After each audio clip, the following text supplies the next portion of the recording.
क्योंकि मिलाद मुस्तफ़ा में आकाए करीम सल्लल्लाहु ताला अलैहि वसल्लम की बिअसत मुबारका ये सबसे बड़ी नेमत है।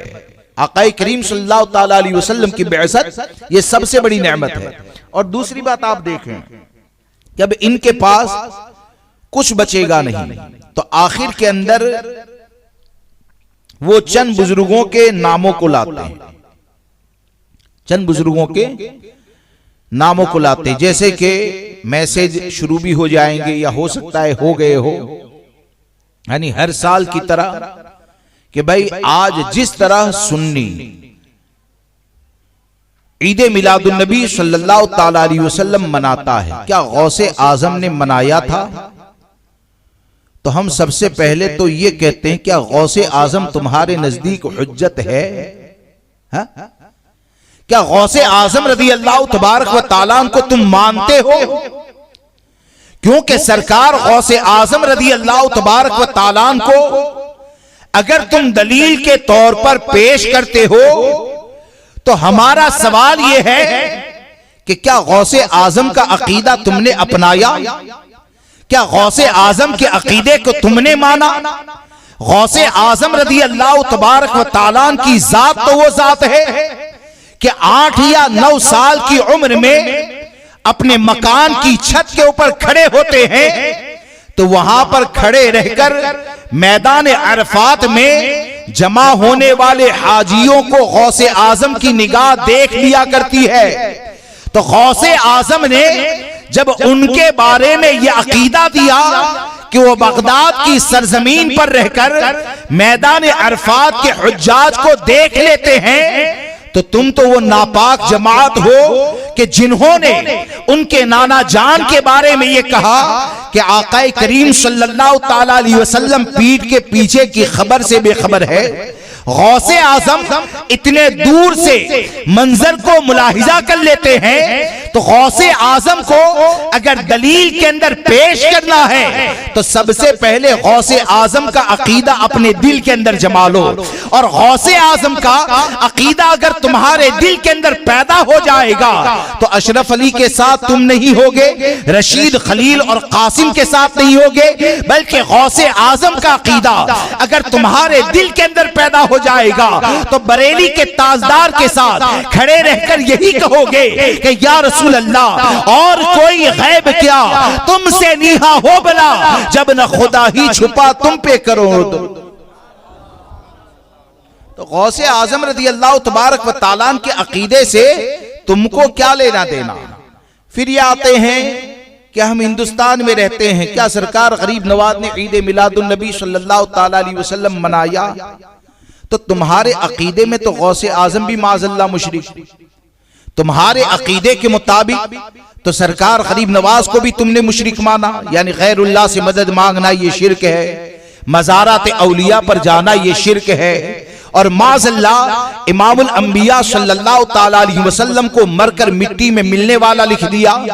और सरकार गरीब नवाज रज़ी अल्लाह तबारक व तआला की जात तो वो जात है कि पूरी दुनिया में आप अगर नाम न लें और सिर्फ अताए रसूल बोले तो हर सुन्नी के दिल में अताए रसूल का जुमला सुनकर सरकार गरीब नवाज का तसव्वुर पैदा होता है। और ये जो अताए रसूल बोल दिया जाता है ना, तो अता करने वाला जिंदा होता है कि मुर्दा होता है? अता करने वाला ये तो जिंदा होता है। तो जब सरकार गरीब नवाज ये अता बनकर आए तो अगर तुम गरीब नवाज को दलील के अंदर पेश करते हो तो बात यह है कि सबसे पहले गरीब नवाज के अकीदे को अपनाओ।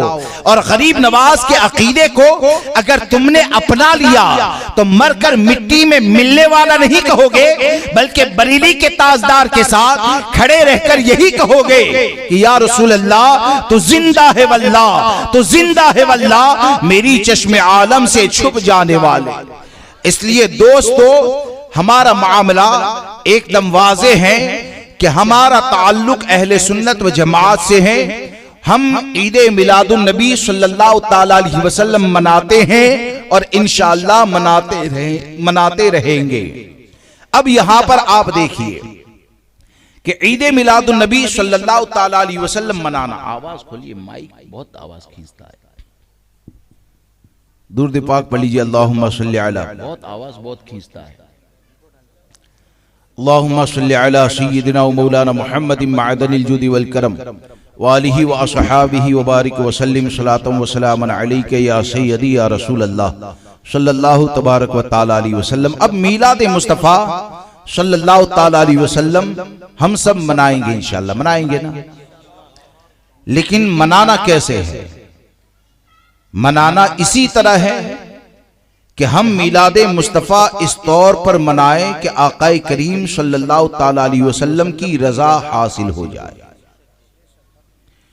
और आज के वक्त में अक्सर जगहों पर ऐसे लोग, यानी समझाने के लिए अर्ज कर रहा हूं कि ऐसे लोग मीलाद मुस्तफ़ा के जुलूस में बिलखुसूस जुड़ जाते हैं कि जो ऐसे आजाद लोग होते हैं कि उनके मन में जो आए जैसे आए इसी तरह करते हैं।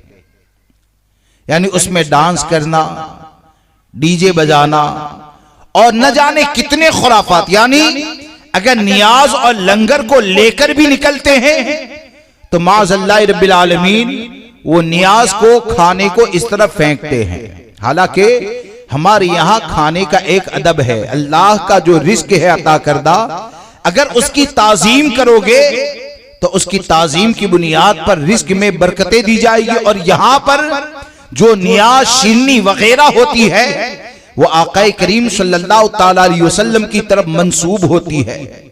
तो जो लोग अपनी जहालत की बुनियाद पर, अपनी कम इल्मी की बुनियाद पर अगर जुलूस के अंदर डीजे वगैरह बजाते हैं या म्यूजिक वाली नातें बजाते हैं या सोना सोना करके उसके ऊपर डांस करते हैं, तो एक बात मेरी याद रखकर चले कि ये जुलूस जो तुमने निकाला है ना, वो तुम्हारे किसी घर के फर्द के नाम पर नहीं निकाला है, किसी सियासी लीडर के नाम पर नहीं निकाला है, गांव के किसी चौधरी के नाम पर नहीं निकाला है, बल्कि ये जुलूस निकाला है तो उस जात के नाम के ऊपर निकाला है कि जिनके सामने सहाबाए किराम जैसी मुकद्दस जमात भी अगर बैठती थी तो उनके जिस्म में हरकत भी पैदा नहीं होती थी।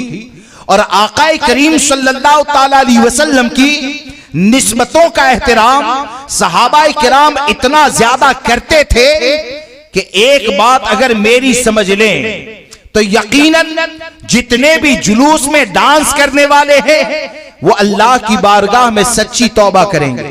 डीजे निकालने वाले हैं वो अल्लाह की बारगाह में सच्ची तौबा करेंगे। म्यूजिक वाली नातें बजाने वाले हैं वो अल्लाह की बारगाह में सच्ची तौबा करेंगे। और वो बात ये है कि आकाए करीम सल्लल्लाहु तआला अलैहि वसल्लम की निस्बत का एहतराम ये कितना ज्यादा होता है कि सरकार सैयदना फारूक आजम रज़ियल्लाहु तबारक व तआला के जमाने मुबारक में एक शख्स जिसका नाम मोहम्मद था, क्या था? उस शख्स का नाम मोहम्मद था। फारूक आजम रज़ियल्लाहु तबारक व तआला ने देखा कि जिसका नाम मोहम्मद है ना, तो फला आदमी उसकी बुराई कर रहा है। और ऐसे बुराई का रिवायत से सबूत नहीं मिलता है कि नाम लेकर बुराई करता था, नाम रखा गया था। क्या रखा गया था? नाम रखा गया था और वो उस नाम वाले की बुराई करता था जिसका नाम मोहम्मद था। तो इस निस्बत की बुनियाद पर सरकार सैयदना फारूक आजम रज़ियल्लाहु तबारक व तआला ने उस शख्स को बुलाया और बुलाने के बाद फरमाया कि आज से तुम्हारा नाम बदल दिया जाता है। क्यों? कि तुम्हारी वजह से मेरे नबी सल्लल्लाहु तआला अलैहि वसल्लम के नाम की बेअदबी होती है। अब आप यहां पर गौर करें कि वहां पर लफ्ज़े मोहम्मद के साथ उस शख्स को बुरा नहीं कहा जाता था, बल्कि जिसका नाम मोहम्मद था उसको बुरा कहा जा रहा था। और फारूक आजम के इश्क ने, अमीरुल मोमिनीन की मोहब्बत ने गवारा न किया। तो यहां पर आप मुझे बताएं कि यहां पर तो जुलूस जो निकाला जाता है वो दुनिया में किसी और मोहम्मद नाम के अफराद से नहीं निकाला जाता है, बल्कि ये जुलूस अगर निकाला जाता है तो हम दुनिया वालों को यही कहते हैं कि ये मेरे नबी के नाम के ऊपर निकला है, ये झंडे लगाए जाते हैं तो यही कहा जाता है कि ये मेरे नबी के नाम के ऊपर झंडे लगे हैं। अगर खाना खिलाया जाता है तो यही कहा जाता है ये मेरे नबी के नाम के ऊपर खाना खिलाया जाता है। जब जुलूस की निस्बत सरकार की तरफ हो जाती है तो जुलूस में निकलने वालों का हाल और आलम यह होना चाहिए कि तुम्हारे अमल को देखकर दुनिया वालों के दिल के अंदर अगरचे तुम्हारी जुबानें खामोश रहे, तुम्हारा चलना देखकर, दुरूद पाक के नगमे को देखकर, नाते मुस्तफा में अदब को देखकर दुनिया वाले ये कहे कि वाकई में मुस्तफा करीम के गुलाम ऐसे ही हुआ करते हैं। मेरी बात समझ रहे हैं? तो जुलूस को शरीयत मुतहरा के मुताबिक निकाले। कैसे निकाले? शरीयत मुतहरा के मुताबिक निकाले और हर तरह के खुराफात से बचे, वरना याद रख के चले कि तुम्हारे डांस की बुनियाद पर देवबंदी मजाक उड़ाएंगे। गाड़ी के अंदर झंडा लगा है, गाड़ी के अंदर अशआर लिखे हैं, गाड़ी के अंदर बैनर लगा है जिसमें नबी अकरम सल्लल्लाहु ताला अलैहि वसल्लम का नाम होता है, और नौजवान इतना बेकाबू हो जाए कि जिस जगह पर नाम होता है उस जगह पर अपने पांव को रखकर खड़े हो जाता है और इसी बैनर का फोटो निकालकर देवबंदी जमात लोगों को अहले सुन्नत व जमात से निकालकर गुमराह करने की कोशिश करती है। तो इस बात को याद रखकर चले कि अहले सुन्नत व जमात ये मुकम्मल अदब का नाम है।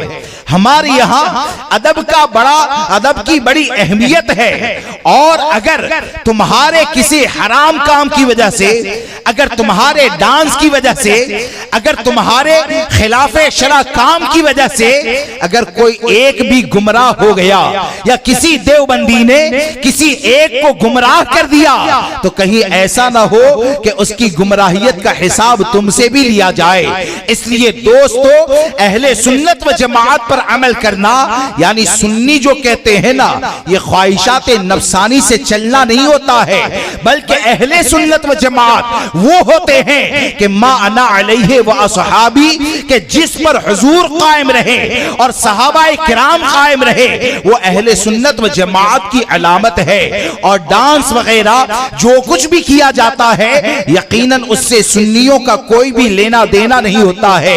लिहाजा दोस्तों, अगर सरकार के नाम के ऊपर निकले हो तो यकीन जाने अदब करना सीखे।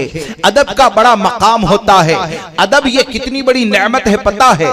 मैं आपको एक बात बताऊं, अदब की बात आई तो सरकार गरीब नवाज रज़ी अल्लाह तबारक व तआला ने एक मकाम पर हजरत महमूद गजनवी का वाकया लिखा है। ये अदब की बात आई तो अर्ज करूं कि अदब के जरिए क्या क्या हासिल हो सकता है। कि सरकार गरीब नवाज रज़ी अल्लाह तबारक व तआला ने एक जगह पर लिखा कि हजरत महमूद गजनवी का इंतकाल हो गया, विसाल हो गया, और विसाल के बाद किसी ने हजरत महमूद गजनवी को ख्वाब में देखा।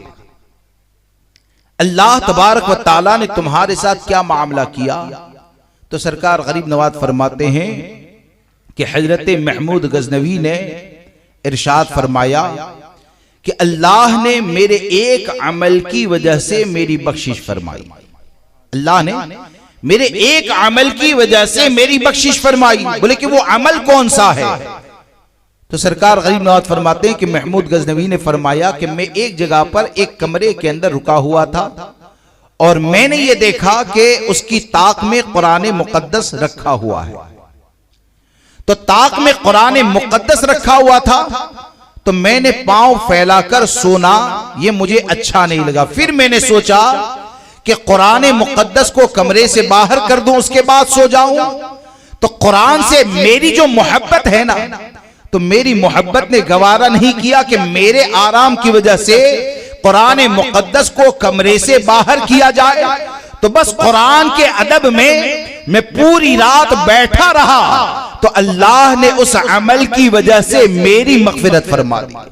अल्लाह ने उस अमल की वजह से मेरी मग़फ़िरत फरमा दी। अब यहां पर आप जो निकलते हैं वो बिअसते मुबारका की खुशी के अंदर निकलते हैं। वो आक़ाए करीम सल्लल्लाहु ताला अलैहि वसल्लम की आमद के तमाम अंबिया किराम ने इमामुल अंबिया की आमद की बशारतें अता फरमाई, उस जात के नाम के ऊपर जब निकलते हैं तो निकलने से पहले अपने दिल को मोहब्बत रसूल से लबरेज करें, अपने दिल के अंदर इस बात का अहद करें कि हम जो निकले हैं वो लोगों को दिखाने के लिए नहीं निकले हैं, बल्कि हमारा मकसद ये है कि हम जमीन के ऊपर हुजूर की आमद के खुशी का इजहार करें और हमारे आका हमसे राजी हो जाए। तो अदब जितना ज्यादा होगा, मिलाद मुस्तफा की बरकतें अल्लाह दोनों जहां में अता फरमाए।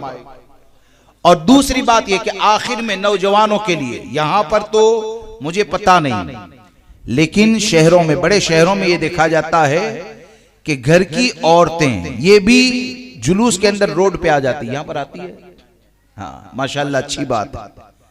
तो मुख्तसर में बात यह है कि हमारा हर अमल ये शरीयत मुतहरा के मुताबिक होना चाहिए। एक बार दुरूद पाक पढ़ लीजिए।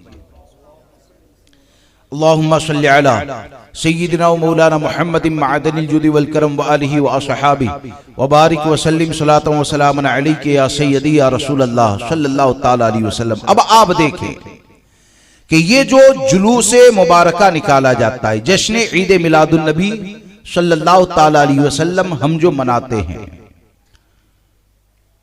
तो ये जुलूस की बरकतें मिलेगी किसको? ईमान वाले को। किसको मिलेगी?